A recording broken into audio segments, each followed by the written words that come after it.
Bien, señores, y aquí con nuestro invitado estrella, Franklin Vázquez, socio de este programa. Él viene cuando puede, pero bueno, siempre lo veo en las redes ahí anunciando picoteos y cosas. ¿Qué son picoteos? Son trabajos formales, asesorías en dólares. Y me gusta eso, líder. Hermano, un placer siempre estar con usted. Una grata compañía usted para mí históricamente. Líder, mira, tengo dos temas básicos contigo, que es el discurso del presidente, del cual hablé bastante ahora, y cómo afecta la guerra de Ucrania también la economía nacional y la economía latinoamericana y del mundo. Eso es un peligro grave. Pero vamos a terminar entonces lo del discurso de Luis Abinader, del cual hablé, pero me gustaría que tú como economista me analices, no sé si lo pudiste escuchar o lo has leído ya en la prensa, los temas básicos de este discurso, ¿cómo tú los calificas? Mira, yo no solamente que lo oí y lo vi, sino que lo estudié. Porque uno tiene que hacer su tarea. Claro. Es decir, sí, todo el que hace opinión pública debe estudiar los temas a profundidad. Es una de las cosas en la que yo me preocupo. Mira, a mí me gustó el discurso, me gustó mucho. Yo creo que fue una pieza como discurso que de alguna manera te dice a ti que Abinader, en este caso, el presidente Luis Abinader, no solamente que estructuró un discurso adecuado, con muchas informaciones, con muchos datos, sino que lo leyó como un presidente, como un estadista, más bien. ¿Entiendes? Entonces yo creo que es una pieza interesante, una pieza para la historia, y yo creo que poco a poco se está graduando de estadista. Y una cosa que me llamó poderosamente la atención, además de la cantidad de informaciones, que no fue un discurso político. Fíjate que no tiene muchos elementos políticos desde el punto de vista de que no hizo hincapié en cuestiones fundamentales que tengan que ver con la política ni con los partidos políticos. Habló de la reforma, y cuando habló de la reforma, su plan de trabajo. Y cuando habló de las reformas, habló que las reformas no eran un problema personal, es decir, en ningún caso hay un interés particular ni personal, sino en hacer las transformaciones que necesita la sociedad dominicana y que necesita la economía dominicana, obviamente para repuntar y para comenzar a trillar ya de manera definitiva el camino del desarrollo. Entonces, la cantidad de informaciones también fue interesante, y probablemente nos dimos cuenta de la cantidad de cosas que el gobierno del PRM hizo durante el 2021, porque es interesante. Mira, a veces uno se abruma con la cantidad de informaciones que dan los presidentes, pero esa cantidad de informaciones hay que después estudiarla de manera individual. Hay que ir a los sectores. Por ejemplo, lo que él dijo que se ha hecho en el sector agropecuario, en términos inclusive de controlar el aumento de los insumos y de las materias primas que van para fines agropecuarios, y la decisión que se tomó de alguna manera subsidiar hasta un 10% de ese incremento. Franklin, pero ahora que tú tomas ese tema, el agropecuario, entonces la visita sorpresa, ¿contribuyeron o no a que también la producción agrícola se desarrollara, o qué fue eso? No, mira, yo creo que ya estamos fuera de tiempo para analizar la visita sorpresa. Yo creo que fue más que todo un elemento propagandístico del gobierno de turno y del presidente de manera particular, porque una de las críticas que yo siempre le hice a la visita sorpresa es que no era una cuestión estructurada, era parecerse allí a un grupo de productores, pequeños productores preseleccionados previamente, y se hacía una pequeña reunión, y ahí se decía que se iban a dar 20 millones, 30 millones, pero cuando tú ves el análisis de los resultados de la visita sorpresa, no hay muchos resultados. Y ahora, pues sigue con la proyecto. No, yo lo que te estoy diciendo es que la cantidad de cosas que se están haciendo, porque uno de los elementos que me queda muy claro a mí, y he estado 3 veces con el presidente por razones particulares, es que el presidente está gerenciando el país. Cuando te digo gerenciando el país, está sentado como el primer empleado de la República Dominicana. Okay. Y está tomando su trabajo en serio. Y cuando tú estás con él, que hay cualquier tema, llámame fulano, dámele seguimiento a esto. Tú ves que es un tipo, una persona que está gerenciando un gobierno. Las críticas que hace la oposición al discurso tienen que ver con cuestiones políticas o porque ciertamente los planes del presidente Luis Abinader no se están concretizando como tal. No, mira, a mí me da risa la oposición, y te lo digo en serio. Me da risa la oposición, no porque yo esté del lado del gobierno, sino la oposición que se hace aquí. Es una oposición tan rancia, una oposición tan poco seria. Por ejemplo, el PLD ya tenía el discurso hecho. Inmediatamente terminó, ya él dio el discurso. Es decir, no es verdad que tú vas a tener una respuesta preparada como se tuvo, es porque ya previamente tú la hiciste. Entonces, eso no es oposición. ¿De acuerdo? Y además, también, tú acabas de salir del gobierno con 16 años de gobierno, se supone que tú tienes datos y estadísticas, que es lo que tú tienes que rebatir. ¿Tú entiendes? No es rebatir el discurso si son promesas incumplidas. No, porque yo no vi promesas incumplidas. Yo lo que vi fue muchos datos de lo que, por ejemplo, nadie puede negar el éxito que ha tenido el gobierno en la pandemia, en el manejo de la pandemia, en el manejo de la crisis sanitaria y también en el manejo de la crisis económica. ¿Entiendes? Nosotros tenemos estabilidad macroeconómica en la República Dominicana en este momento.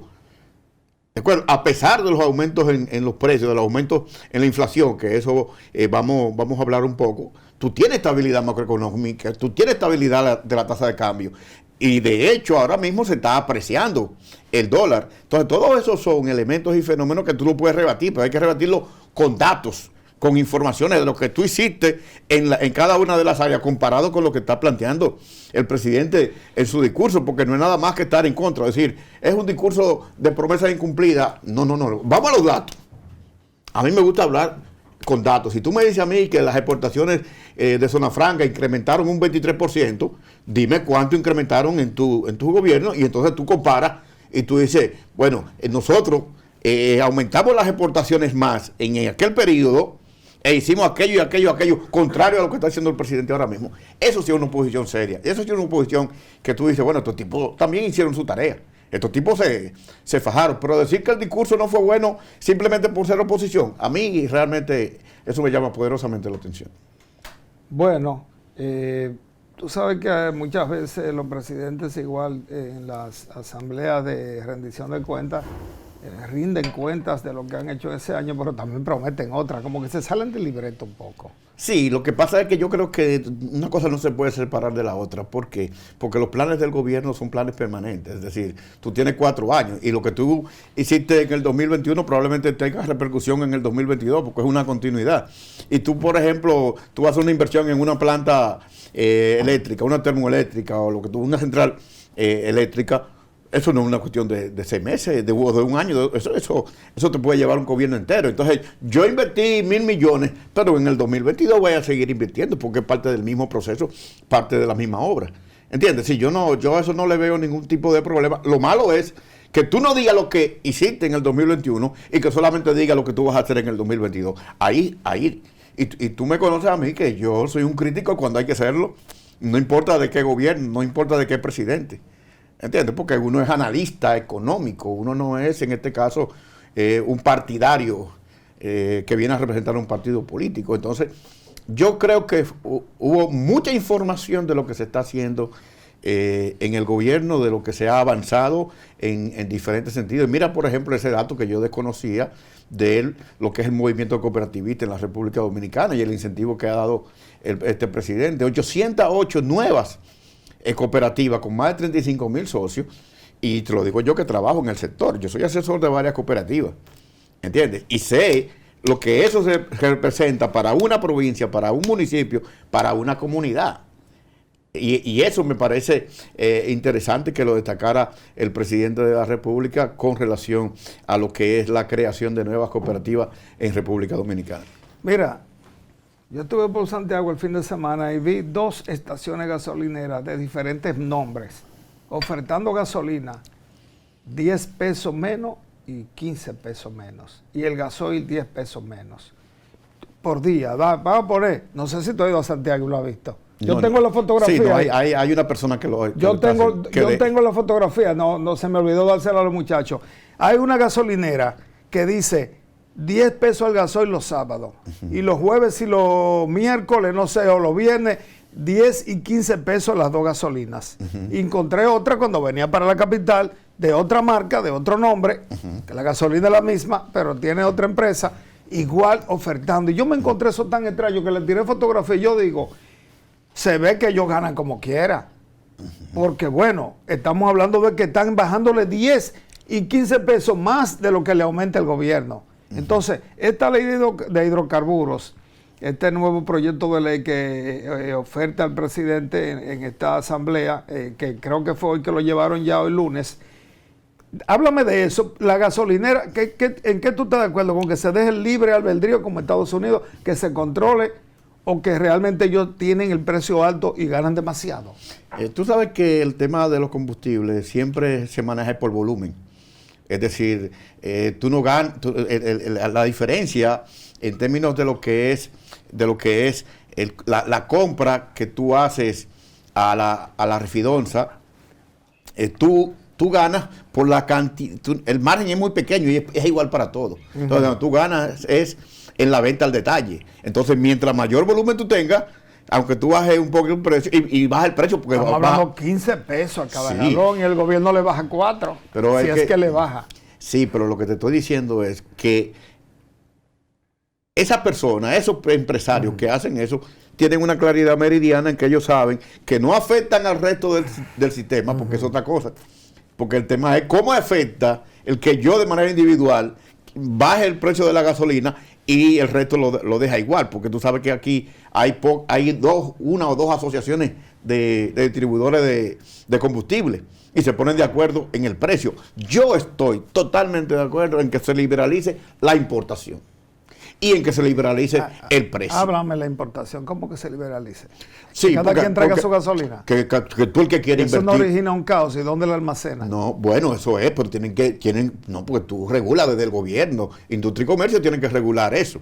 Lo que pasa es que tú nada más tienes una refinería aquí. Un almacén. Un almacén, que no es ni siquiera refinería. Entonces, si es producto terminado, cualquiera lo puede traer. Bueno, eso sí, aquí no refinan nada. Y entonces tú vas a tener una mayor competencia. Tú dices que algunas empresas, por ejemplo, que hay empresas multinacionales que tengan su propio almacenaje. Que tengan su propio almacenaje. Pero quiebran a las pequeñas. No, espérate. Es que ahí tampoco hay muchas pequeñas. Es decir, tú tienes un monopolio en términos de lo que es la importación de ese producto. Entonces, si yo, Franklin Vázquez, puedo comprar combustible a nivel internacional y ponerlo en una planta, en un almacén, con las condiciones y características que debe tener en términos de lo que es la calidad, yo no le veo ningún tema a eso, porque eso es competencia. Porque nosotros, muchos sectores aquí se desarrollaron bajo condiciones de monopolio y por eso crecieron y por eso aún permanecen. Entonces, para mí, que liberalicemos esto y que liberalicemos también lo que es el precio de la gasolina a nivel al detalle. Es decir, que se compita. Hubo un momento en que cada quien traía lo suyo, porque la Shell tenía sus tanques ahí en Punta Torrecilla, en los Mameyes. Sí, la otra te lo tenía en Jaina. Sí, pero hay un mecanismo, tú sabes, que obviamente eso respondía a refidonza. Eso no era una cosa así de manera individual. No, porque la ley está así y está establecido así. Ahora, con este nuevo proyecto, ojalá que se impulse la competitividad, porque aquí tenemos que dejar. ¿Qué tú esperas, Marino, de ese nuevo proyecto? ¿Tú lo conoces? No, lo he visto. Todavía no lo han. Se sometió hoy y probablemente mañana estemos teniendo acceso a él, porque ahí, ¿qué es lo que hay que cambiar ahí? Ahí lo que hay que cambiar es la cadena de valor del sistema. Y cuando te digo la cadena de valor es en la compra, las importaciones internacionales, el almacenaje, la distribución, la comercialización, hasta que llegue al consumidor final. Y entonces hay que regular precios, hay que cambiar la formulita esa, que definitivamente es una formulita que solamente el gobierno sabe cómo la hace. Si eso es como eso es conveniencia. Eso es conveniencia. A mí nadie me diga a mí que le da un resultado, porque no es ni siquiera una ecuación matemática, ¿entiendes? Es esto más esto, más esto, más esto, más esto, me da esto. Ahora ponle esto por el aumento. Donde más nos convenga o donde menos nos convenga. Donde más nos convenga, y así no debe ser. Yo creo que debemos ir aprovechando, Marino, todo lo que implica reformas y cambios para la sociedad dominicana. Y hay que hacerlo. Nosotros debemos dejar los monopolios atrás. Nosotros debemos dejar la discrecionalidad. Nosotros debemos dejar que cada funcionario o un funcionario en un ministerio tome la decisión de manera unilateral para cualquier cosa que beneficie o perjudica a la ciudadanía. Yo creo en la competencia. Pero eso no existe ahora, es peor. Ahora hay más monopolios. Pero la misma gasolina ha ido monopolizándose, porque ¿qué es lo que hacen las grandes empresas? Tú sabes, van y alquilan, no compran. Tú tienes 3 gasolineras, van y te sacan el cálculo. ¿Cuánto tú te ganas por año? 10 millones, 20 millones. Nosotros te los damos por 20 años. Eso es lo que hacen, tú lo sabes. Lo están haciendo con mucha gente que tiene estaciones pequeñas y gente que ya está cansada, que no quiere bregar. Entonces, eso es monopolio para mí. En todo hay monopolio. ¿Qué es lo que ha pasado con grandes empresas como las cementeras, los pollos? El arroz que sigue para todo el mundo, pero hay cosas aquí que se han ido monopolizando en la economía, en muchos productos, medios de comunicación. Dime, los centroamericanos han venido aquí a invertir. ¿En qué? En alimentos. Y han comprado en el ron. Queda poco ron que sea de una familia como eran original. Es decir, eso, lo que tú dices es lo contrario, se está monopolizando todo. No, pero no, al contrario. Si cualquiera inversionista internacional quiere venir al país e invertir, eso me parece perfecto. Y eso no es monopolio, al contrario. Eso es, de alguna manera, liberalizar la competencia, porque ahora, si tú me dices a mí, bueno, vino Claro y monopolizó y compró todas las demás. Porque ahí, aunque es un oligopolio, que no son muchas empresas, porque los requisitos de entrada son muy altos en términos de inversión, pero tú tienes una competencia aquí que es una competencia feroz. Claro, tú lo sabes. No hay manera. Pero nada más hay que comenzar por la ley de telecomunicaciones, que el párrafo que decía que Indotel regulaba. ¿Qué hicieron? De que lo borró el mensajero de Ramón Alburquerque allá en el Senado aquella vez. No, Primera vez que un mensajero borra un artículo. Eso yo no lo sabía. Búscalo. Yo no puedo Vamos a la pausa. No puedo dar fe de eso.